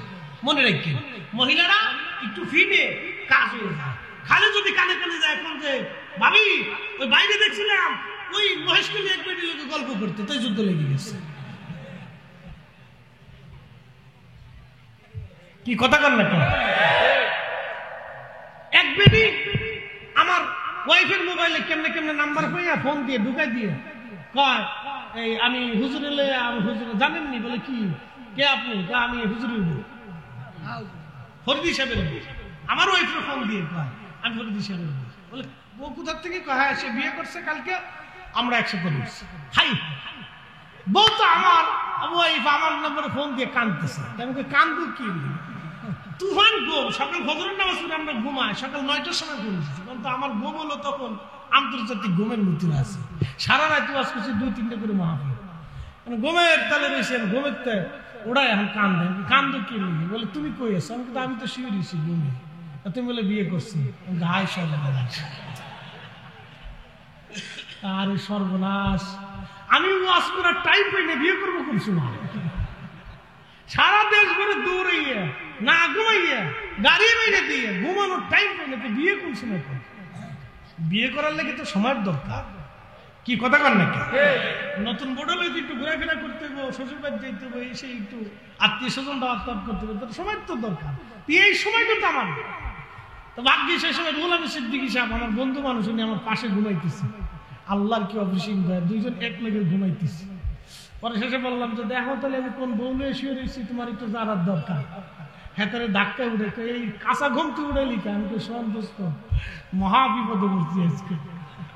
কোন শয়তানে কি বিপদে ফেলেছে আমার আজকে, তুই তাড়াতাড়ি বাঁচা। তুই একটা মিনিট ফোনে ধরে কথা কে ভাবি, তোমার দামানরে লইয়া আমি নিজে শুয়ে রয়েছি। পরে সেই ঠান্ডা, পরে বাজ্যা তারা বুঝাইছি যে শোনো, এগুলো অনেক দুষ্ট নারী আছে, দুষ্ট লোক আছে যারা শান্তির ভিতরে অশান্তি বাঁধানোর চেষ্টা করে। কি কথা কর না ঠিক কি না? তো হঠাৎ মাথা গরম করবো না, নারী মানুষ, নারী জাতি সাধারণত হঠাৎই এই তারা হাই হতে আসে না। এর পিছনে কারণ আছে, কারণটা আমি আপনাদেরকে আজকে শোনাই যাই, বলবো। নারীরা হঠাৎ করে হাই হতে আসে না। ওরে মারে আমার ভুলাডারে আল্লাহ দেখলো রে, হাসের বাড়ির দ্বারে দেখলো না। দেখছিলাম কান্দে কেন? হ্যাঁ তার নিজের কান্দা কান্দে, তো পাশের বাড়িটার দিকে তোর নজর গেল কে? এই হলো নারী জাতি, বুঝতে পারছেন? বিরাট বড় বিপদ। এই বিপদ কোথার থেকে শুরু হয়েছে আজকে শোনাই দিই। হযরত আদম সফিউল্লাহ আলাইহিস সালাতু ওয়াস সালামের 2টা সন্তান, একটা সন্তানের নাম হাবিল, আর একটা সন্তানের নাম কাবিল। আকলিমা নামক এক সুন্দরী বেডি নিয়া সর্বপ্রথম এই 2জন মারামারি করে একজন আর একজনকে মার্ডার করলো, একজন আর একজনকে মার্ডার করে ফেললো, হত্যা করলো। তখন এই সংবাদটা নিয়ে শয়তান দ্রুত গতিতে আম্মাজান হাওয়া আলাইহিস সালামের কাছে যা বললেন, শুনছেন হাওয়া, আপনার ছেলেরা আকলি মারে নিয়ে খুনাখুনি করে একজন আর একজনকে মেরে ফেলছে। তখন আদম সফিউল্লাহ এবং আম্মাজান হাওয়া একসাথে বসা ছিলেন। যখন এই সংবাদ দিলেন তখন হযরত হাওয়া হাই হুতাশ হয়ে কান্না শুরু করে, হায় হায় হায় হায় হায় হায়, আল্লাহ হইল কি, আমার এক পোলা আর এক পোলারে মেরে ফেললো, হায় হায়। আর আদম আলাইহিস সালাম তখন ছিলেন স্থির। তখন আদম ডাক দিয়ে বলেন, হাওয়া রে, তুমি এই যে শুনে হাই হুতাশ করলা, তোমার এই যত নারী জাতি দুনিয়াতে আসবে, তোমার সন্তান নারী জাতি সবাই এইরকম অল্পতেই হাই হুতাশ করবে। এই জন্য বেডি না শুধু কানে কানে যায়, যদি কান ভাবি শুনছেন, বড় বাইরে দেখছি মহেশ খালি এক বেডির লাগে গল্প করতে, তলি দেখবেন যুদ্ধ শুরু হয়ে গেছে।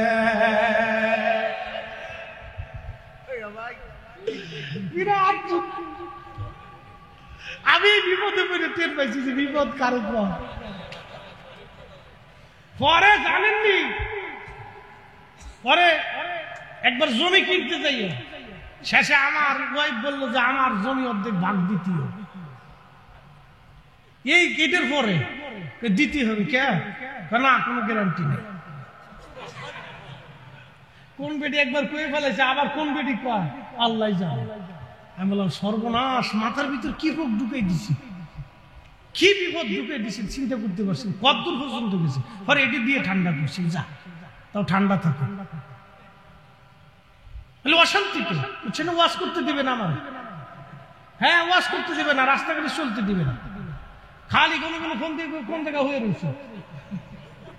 আর একদিন পড়ছিল আর এক বিপদে, বিপদটা করে এসছে।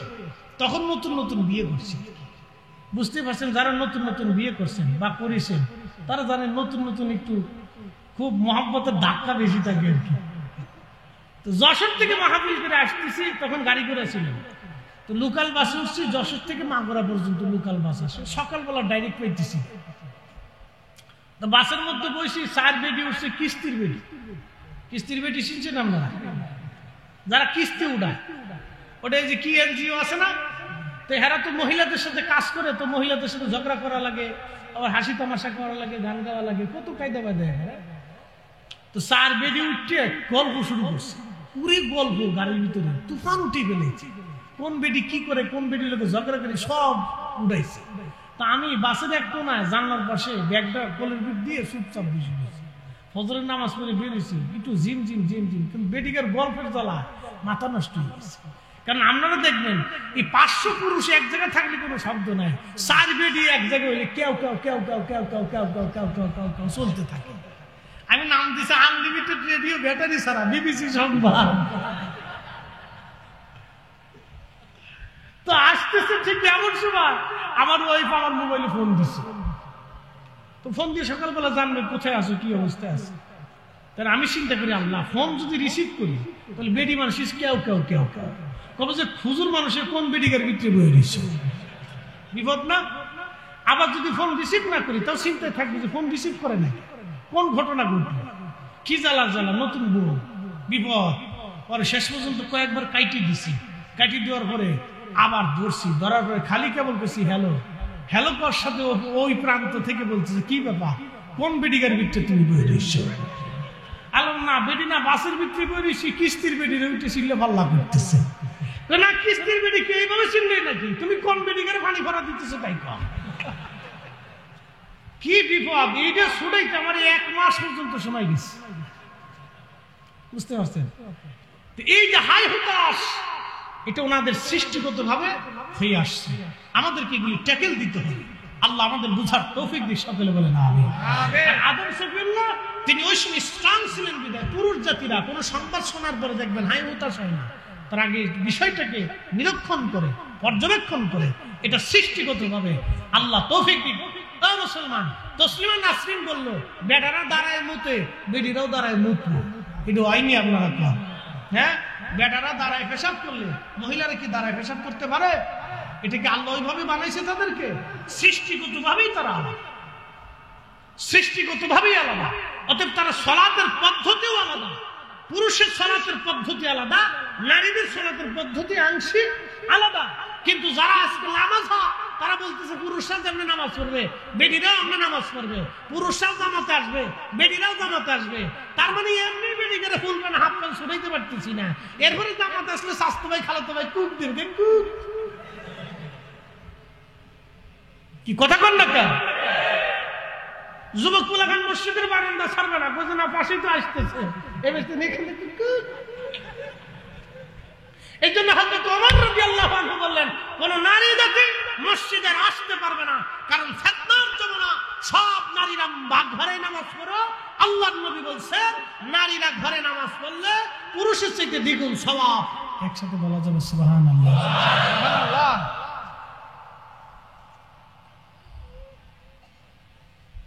অনেক কিছু শিখে গেলেন, আজকে বুঝার দরকার আছে। প্রিয়মতার বাড়িবাসী,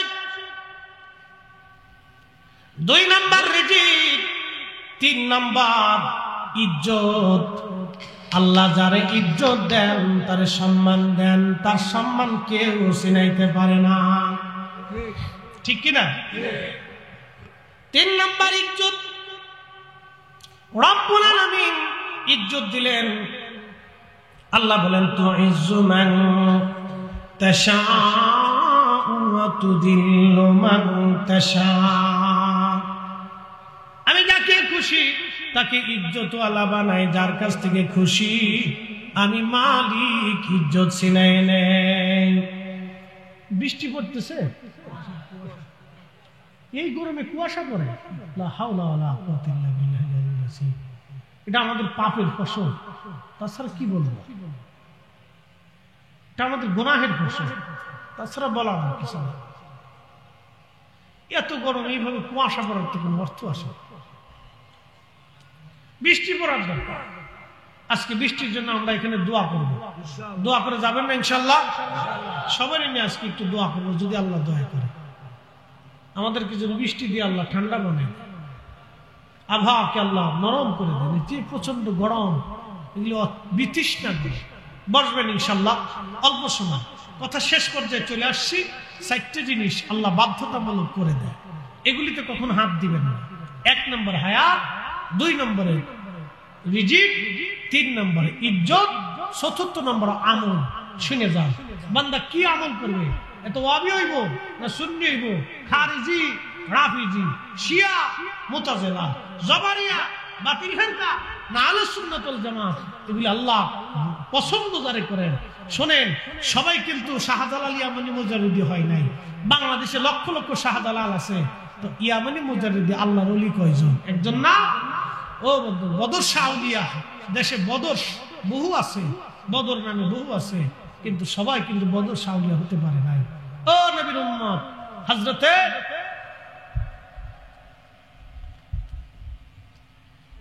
খান জাহান আলী কিন্তু সবাই হয় নাই, বহু খান জাহান আলী আছে, কিন্তু খান জাহান আলী কিন্তু সবাই হতে পারেনি। হযরত জিবরাইল বলেন, জিবরাইলকে আল্লাহ বলেন, জিবরাইল 4র্থ নাম্বার তুমি লিখে দাও, সে কি আমল করবে, কি হবে সেটা তুমি লিখিয়ে দাও। নবী বলেন, ও আমার উম্মতেরা, তোমরা দেখবা সারা জীবন একজন ভালো আমল করেছে, কিন্তু শেষ সময়ে সে একেবারে এই পচা গান্দা বেঈমান হয়ে কবরে চলে যায়। দেখবেন বহু যুবক আছে, বহু মুসলমান আছে, সারা জীবন আসল পদ্ধতিতে নামাজ পড়লো, কিন্তু এখন বুড়া কালে এসে সে নামাজহাব হয়ে গেছে, বুড়া কালে এসে সে নজদি হয়ে গেছে। কি কথা কর না কেন? সারা জীবন ভালো করছে, বুড়া কালে এসে নজদি হয়ে গেছে, নামাজহাব হয়ে গেছে, ঠিক বদ আকীদা হয়ে গেছে। বন্ধু আমার, খুব মনোযোগ দিয়ে, আবার অনেকে আছে সারা জীবন খারাপ কাজ করার পরে শেষ সময় সে তওবা করে এমন ভাবে আল্লাহওয়ালা হয়ে গেল, সে আল্লাহর দরবারে ক্ষমা নিয়ে তারপরে কবরে চলে যায়। যেমন বিশ্ববিখ্যাত আল্লাহর ওলি ছিলেন হযরতে বিশর হাফি রাহমাতুল্লাহ আলাইহি, সারা জীবন মদ পান করলেন, শেষ সময় তিনি আল্লাহর ওলি হয়ে কবরে গেলেন। বিশ্ববিখ্যাত আল্লাহর ওলি মালিক ইবনে দিনার রাহমাতুল্লাহ আলাইহি সারা জীবন মদ পাইছিলেন, শেষ সময় আল্লাহর ওলি হয়ে গেলেন। মালিক ইবনে দিনারের জীবনের ঘটনাটা বলে আপনাদেরকে নিয়ে দোয়া করব। খুব মনোযোগ দেন। মালিক ইবনে দিনার রাহমাতুল্লাহি আলাইহি বললেন, আমি মদ পাইছিলাম, আমি ট্যাক্স আদায় করতাম, সরকারি ট্যাক্স এনবিআর এর সদস্য ছিলাম, আমি ট্যাক্স আদায় করতাম, অনেক পয়সা সম্পদের মালিক ছিলাম, বহু টাকা আমি বেতন পাইতাম, রাষ্ট্রীয় কোষাগার থেকে পাইতাম, আমি নিজেও সম্পদশালী ছিলাম। আমার একটা ছোট্ট মেয়ে ছিল, কন্যা সন্তান, আমার সাথে সবসময় কাটাইতো, আমার খুব সে ভালোবাসতো, আমাকে ছাড়া সে থাকতে পারতো না। আমি মেয়েটার প্রতি আসক্ত হয়ে গেলাম, ভালোবাসায় আমি একেবারে পাগল পারা হয়ে গেলাম। আমি ছোট্ট মেয়েটাকে না দেখলে আমার ভালো লাগতো না। আমি একদিন বরাতের রাত্রিবেলা মদ পান করি। খুব মনোযোগ দেন মাতার বাড়ির মুসলমান, বরাতের রাত্রিবেলা মালিক ইবনে দিনার মদ পান করতেছে, তাহলে কি পরিমাণে সে নিকৃষ্ট মানুষ ছিল। বরাতের রাত্রি মদ পান করতেছে, বরাতের রাত্রিবেলা মদ পান করে মালিক ইবনে দিনার বলেন, আমি যখন মদ খাই তখন এই ছোট্ট পেয়ালা ভরে ভরে মদ খাচ্ছিলাম, আর আমার ছোট্ট মেয়েটা হেঁটে হেঁটে এসে আমার মদের বোতলগুলি ফেলে ফেলে দিচ্ছিল। কচি হাত দিয়ে আমার ছোট্ট বাচ্চাটা মদের গিলাসগুলি ফেলে ফেলে দিচ্ছিল। আমার এগুলি দেখে দেখে ভালো লাগতেছিল। ছোট্ট বাচ্চা দেখবেন দৌড়ে আসে, বাবার হাত ধরে, পা ধরে, চাম ধরে, চুল ধরে, দাড়ি ধরে, টেনে টেনে ধরে, চুল মাথা ধরে, কামড় দিতে চায়, বাবা মুখের মধ্যে মুখ লাগায়, এই বাবার ঘাড়ের মধ্যে চড়ে, বুকের মধ্যে চড়ে। এইগুলি দেখলে বাবার অন্তরে শান্তি লাগে, মায়ের অন্তরে শান্তি লাগে। মালিক ইবনে দিনার বললেন, পরের বছর আমি লাইলাতুল বরাতের রাত্রিবেলা মদ পান করতেছিলাম, কিন্তু মদ পান করা অবস্থায় আমি ডুকরায় ডুকরায় কেঁদে দিলাম। গত বছরও মদ পানের সময় আমার মেয়েটা ছিল, আজকে রাত্রিবেলা মদ পান করি, কিন্তু আমার মেয়েটা আর আমার কাছে নাই।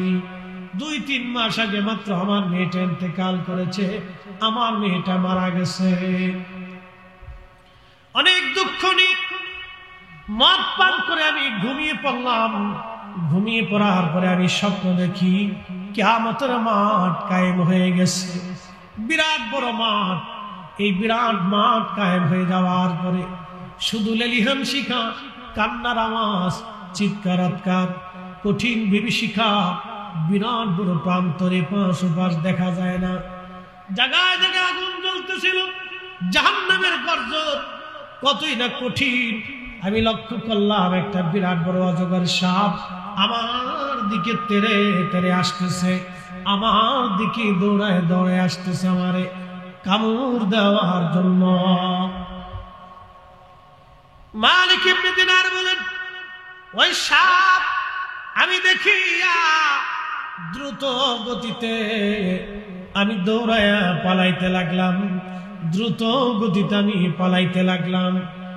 আমি দৌড়াই কিন্তু সাপ আমার পিছে পিছে দৌড়ায়। আমি মালিক ইবনে দিনার দৌড়াই কিন্তু সাপ আমার পিছে পিছে দৌড়াইতে লাগলো। বহুদূর হাসরের মাঠের এক কোনায় দেখলাম এক বৃদ্ধ লোক বসে আছে, সুন্দর পোশাক তার গায়ে, শরীর থেকে সুগন্ধ আসতেছে। আমি বৃদ্ধের কাছে দৌড়াই যা বললাম, বৃদ্ধ রে, তুমি সাপ থেকে আমারে বাঁচাও, এই সাপ আমাকে কামড়াবে। বৃদ্ধ ডেকে বলল, আল্লাহর বান্দা, এই সাপ থেকে বাঁচানোর শক্তি আমার হাতের মধ্যে নাই, তুমি অন্য কোথাও যাও, এত বড় শক্তিশালী সাপ ঠেকানোর মতো আমার শক্তি নাই, আমি খুবই হীন, খুবই দুর্বল আমি।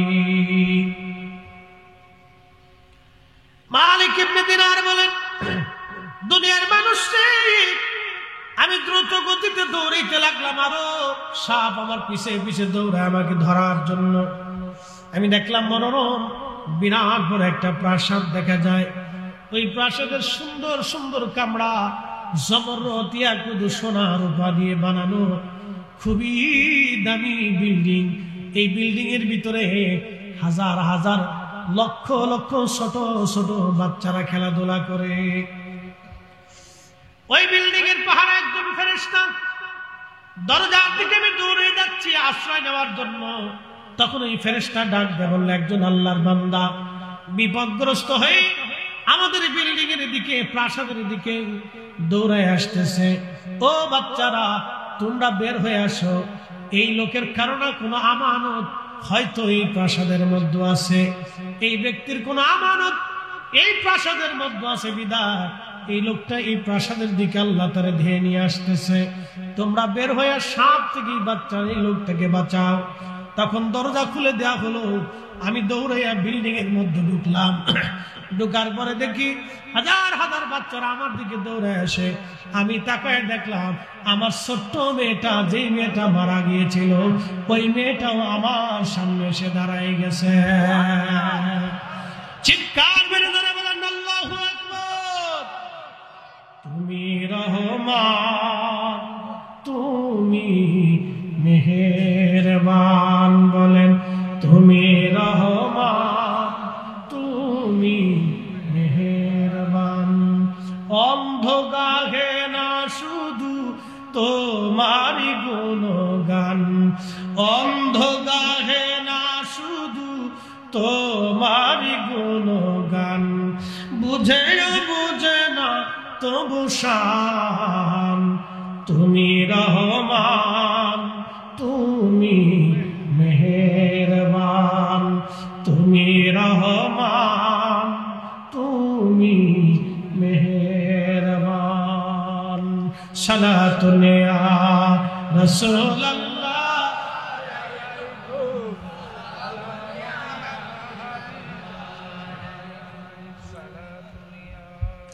হযরত মালিক ইবনে দিনার বলেন, আমার মেয়েটা ওই সাপটাকে দেখে ধরতে গেল, দ্রুত গতিতে সাপ পালিয়ে চলে গেল। আমি বসে গেলাম প্রাসাদের মধ্যে। আমার মেয়েটা আমার কোলের মধ্যে বসিয়া আমার দাড়ি ধরে ধরে টানতেছিল আর বলতেছিল, আব্বু এখনো কি তোমার সময় হয় নাই পাপ কাজ থেকে ফিরিয়া, অন্যায় থেকে ফিরিয়া তুমি ন্যায়ের পথে আসবা? এখনো কি তোমার সময় হয় নাই তুমি নেশা থেকে ফিরে আসবা? হ্যাঁ যুবকেরা, নেশা, জুয়া, নিকৃষ্ট কাজ থেকে যদি আপনি না ফিরেন, আপনার কপাল বিরাট বড় মন্দ। এ দুনিয়া অল্প সময়ের জন্য, সামান্য সময়ের জন্য আমরা দুনিয়াতে আসছি। এ দুনিয়া কিছুই না। এই দুনিয়া থেকে আমরা সবাই কবরে চলে যাব। মাতার বাড়ি গোরস্থান আছে না নাই? বাবাজি কত বছর আগের গোরস্থান? বয়স কত? গোরস্থানের বয়স কত হবে? এই গোরস্থানের বয়স কত? 200। আপনি হয়েই তো দেখতেছেন না, আপনি তো হয়ে, আপনারা তো হয়েই দেখতেছেন। তাহলে আপনার বয়স কত? 70। তাহলে 200 বছরের আরো উপর। হ্যাঁ, আল্লাহ 400, 400-500 বছর আগের গোরস্থান। যুবকদেরকে বলি, নেশা দ্রব্য যারা করেন, জুয়া যারা খেলেন, খারাপ কাজ যারা করেন, তারা শুনে নেন। এই 500 বছর আগে এই গোরস্থানের মধ্যে যারা সমাহিত করা হলো, আজকে তার অস্তিত্ব কবরের ঠিকানা পর্যন্ত দুনিয়াতে নাই। কবরের ঠিকানা পর্যন্ত হারিয়ে গেছে। 500 বছর আগে যারা কবর দিল, তার কবরের ঠিকানা নাই। কবরের পাশে দাঁড়ানোর কোন মানুষ আর তার নয়। ঠিক 100 বছর পরে আমাদের কবরের ঠিকানা হারায় যাবে। দুনিয়া অল্প সময়ের জন্য।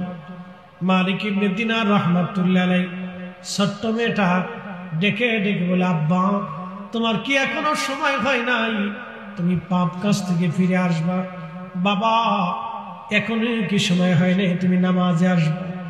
আব্বু এখনো কি সময় হয় নাই তুমি রোজায় আসবা? আব্বু এখনো কি সময় হয় নাই তুমি তওবা করে আল্লাহর দিকে ফিরে আসবা?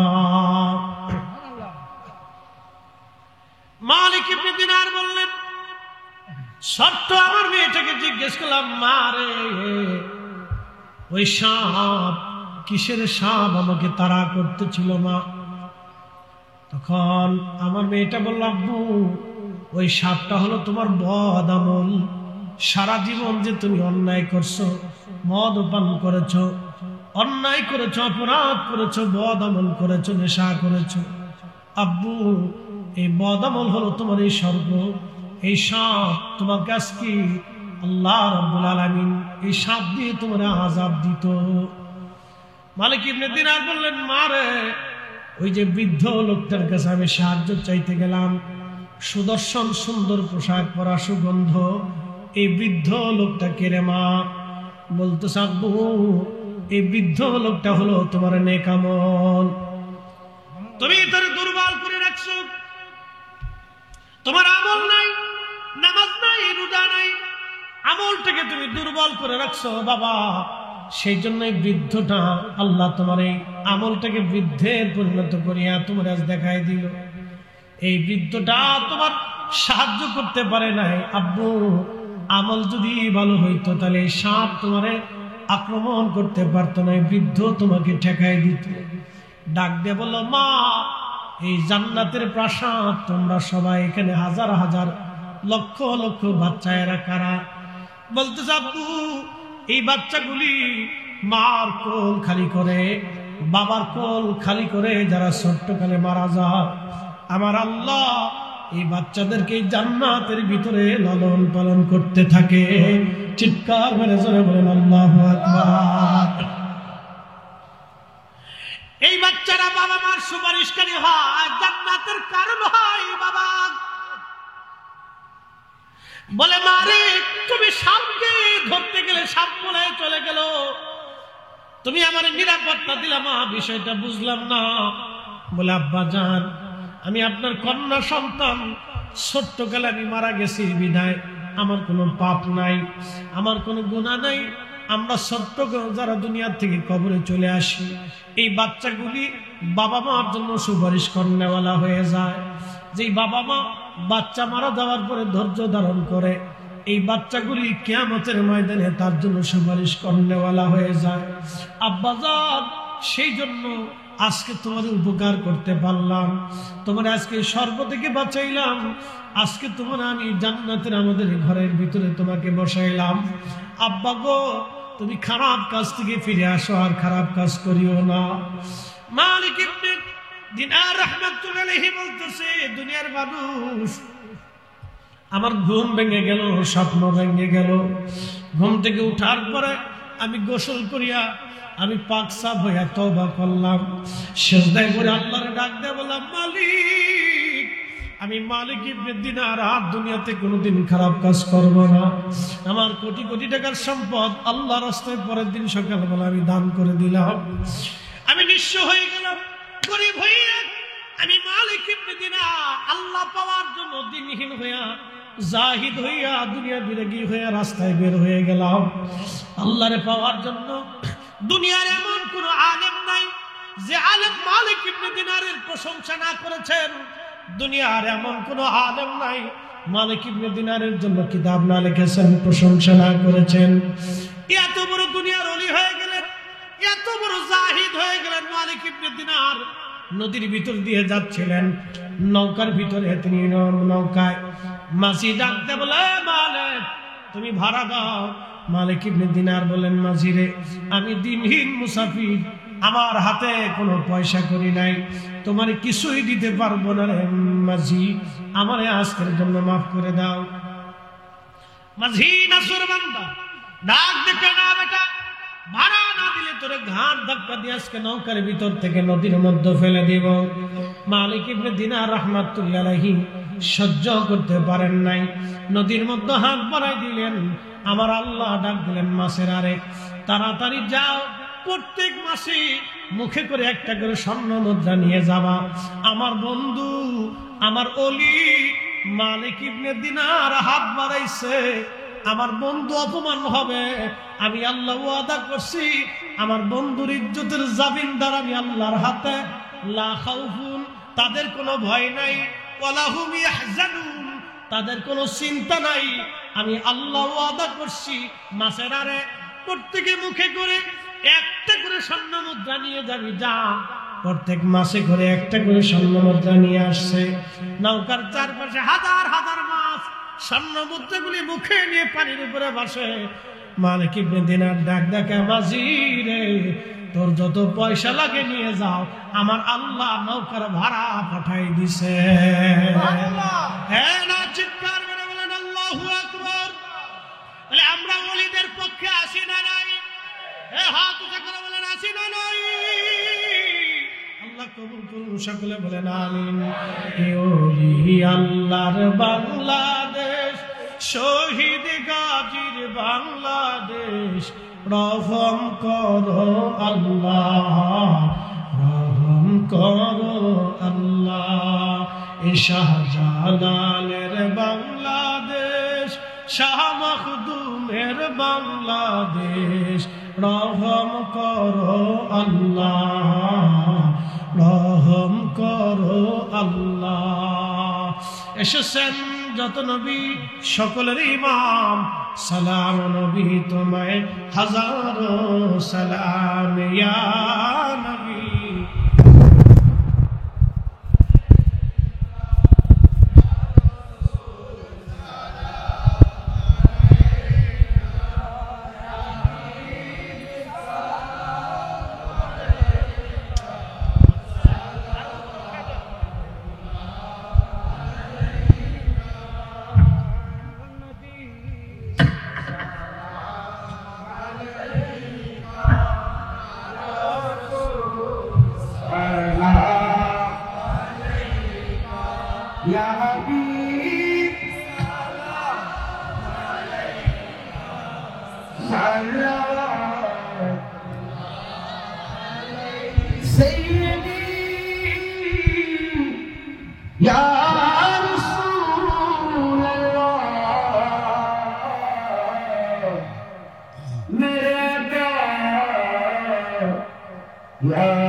Shine.